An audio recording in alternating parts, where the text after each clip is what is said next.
Java methods এর নিয়ে আমি আজকে ডিটেলস তোমাদেরকে বোঝাবো।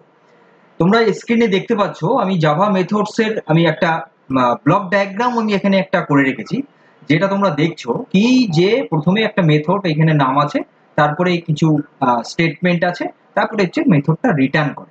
এটা হচ্ছে main block diagram of method. মানে প্রথমে মেথডটাকে ডিক্লেয়ার করা হচ্ছে, তারপরে মেথডের ভেতরে কিছু ব্লক অফ কোডস আমরা দিচ্ছি বা স্টেটমেন্ট দিচ্ছি, তারপরে সেই মেথড কি রিটার্ন করছে সেটা।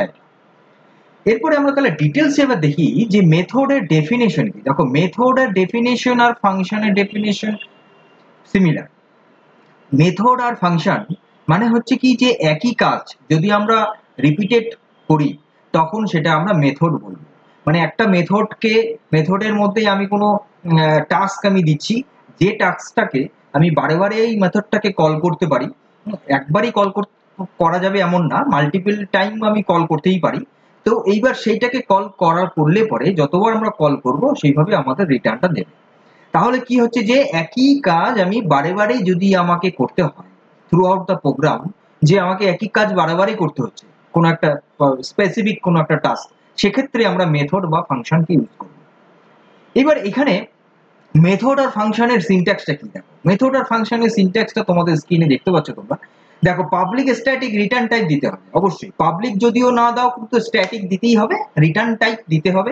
একটা মেথড তো একটা কিছু রিটার্ন করবে, মানে যেটা এখানে আছে সেটা হলো একটা ইউনিভার্সাল একটা সিনট্যাক্স, যে পাবলিক স্ট্যাটিক রিটার্ন টাইপ দিতে হয়, কারণ ফাংশন বা মেথডটা কি টাইপের ডেটা রিটার্ন করবে সেটা কিন্তু এখানে দিতে হবে।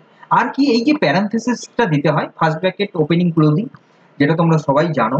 তো এইবার সেই ফাংশনের ভেতরে আমাদের প্যারামিটার লিস্টটা দিতে হবে, মানে ফাংশনের ভেতরে প্যারান্থেসিসের মধ্যে যেটা দিতে হয় সেটাকে প্যারামিটার বলে।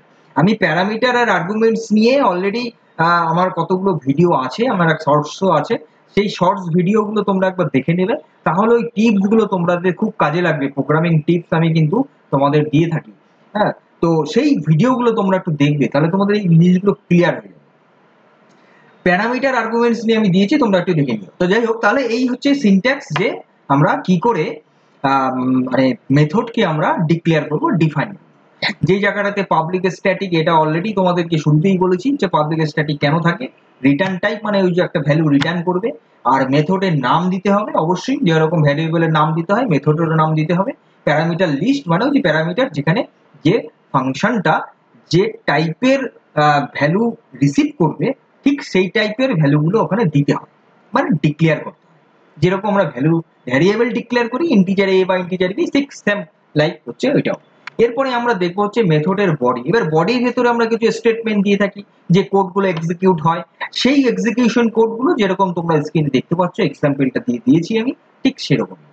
অলরেডি তোমরা প্রথমেই প্রোগ্রামিংটা দেখেছো, মানে ভিডিওর শুরুতেই আমি প্রোগ্রামিংটা তোমাদের দেখিয়েছি, যে প্রোগ্রামিংটা দেখলে আরো ব্যাপারটা ক্লিয়ার হবে কি, যে তোমাদের এই যে মেথড নিয়ে আমি কিন্তু অলরেডি ক্লাসের শুরুতেই তোমাদেরকে আমি সেই ভিডিওটা দেখাচ্ছি।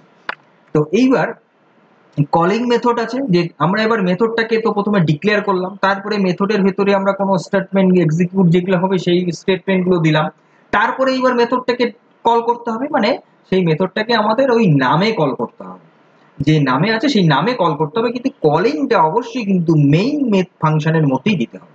মেইন ফাংশনের বাইরে মেথডটাকে ডিক্লেয়ার করতে হবে, আর মেইন ফাংশনের ভেতরে ওই মেথডটাকে কল করতে হবে ওই নামে, যেই নামে মেথডটা দেওয়া হয়েছে। তাহলে এই হচ্ছে এইবার মেথডের ব্যাপার গেল। এবার মেথড দু রকমের টাইপের আছে জাভাতে, একটা মেথড ওভারলোডিং, একটা মেথড ওভাররাইডিং। এবার মেথড ওভারলোডিংটা মানে কি? ওভারলোডিং মানে হচ্ছে নাম সেম কিন্তু তার কাজগুলো কিন্তু ডিফারেন্ট হবে। দেখা গেল নামটা সেম, মানে দুটো তিনটে তুমি মেথড অলরেডি ডিফাইন করেছো, যেটার নাম তিনটে কিন্তু সেম, কিন্তু তাদের কাজগুলো ডিফারেন্ট আছে। কোনো জায়গায় করছে কি দুটো ভ্যালু এডিশন করছে, আবার কোনো একটা মেথড তিনটে ভ্যালুর এডিশন করছে, আবার কোনো একটা মেথড সাবট্রাকশন করছে বা মাল্টিপ্লিকেশন করছে। তাহলে কি নাম সেম কিন্তু তার টাস্কটা ডিফারেন্ট, মানে তার প্যারামিটারটা ডিফারেন্ট, সেটা কিন্তু হবে মেথড ওভারলোডিং। এইবার মেথড ওভাররাইডিং কোনটা? মেথড ওভাররাইডিং মিনস হচ্ছে ইনহেরিটেন্স। এটা আমি যখন ক্লাস নিয়ে বলবো, ক্লাসের যখন ক্লাসগুলো করাবো তখন আমাদের এই ওভাররাইডিং প্র্যাকটিক্যালটা করে তোমাদের দেখাবো। জাস্ট এখন যেহেতু মেথড নিয়ে আমি আজকের ক্লাসটা করাচ্ছি, তো সেই জন্য কি মেথড রিগার্ডিং যেগুলো আছে টার্মগুলো সেটা নিয়ে আমি আজকে ইন্ট্রোডাকশন তোমাদের দিচ্ছি। এইবার ওভাররাইডিং মিনস হচ্ছে ইনহেরিটেন্স, মানে একটা কি মেইন ক্লাস, তার আন্ডারে যদি আর একটা ক্লাস আমি ডিক্লেয়ার করি, মানে ক্রিয়েট করি, তাহলে কি হবে, মেইন ক্লাস মানে প্যারেন্ট ক্লাস, তার আন্ডারে চাইল্ড ক্লাস।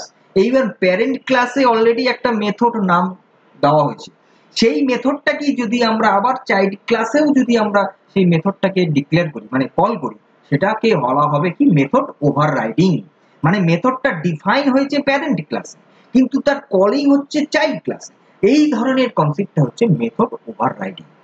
যে মেথড ওভাররাইডিং নিয়ে আমি ক্লাস যখন আমি করাবো তখন কিন্তু তোমাদেরকে এটা ভালো করে দেখিয়ে দেবো। তাহলে আজকের ভিডিওর মেইন কি পয়েন্টস তাহলে কি কি থাকলো?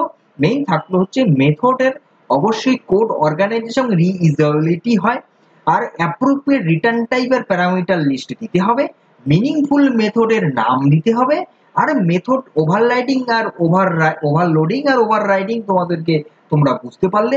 আর কিছু তোমাদের যে জাভা প্রোগ্রাম অলরেডি একটা প্র্যাকটিস প্রোগ্রাম আমি এই ভিডিও ক্লাসের শুরুতেই তোমাদেরকে দেখিয়েছি, যেটা তোমাদের এই মেথড রিগার্ডিংই আছে। তাহলে এই ছিল আজকের ভিডিও, আজকের ক্লাসে মূলত বলার। পরবর্তী ক্লাস নিয়ে আমি খুব তাড়াতাড়ি আসছি। ততক্ষণ তোমরা সুস্থ থাকবে, ভালো থাকবে, মজা থাকবে, আপডেটে থাকবে, ডিজিটালি থাকবে, এবং এই policy of AI computer learning সেন্টারের সঙ্গে থাকবে। আমি কিঙ্কর পাল, আমার সঙ্গে থাকবে। Thank you.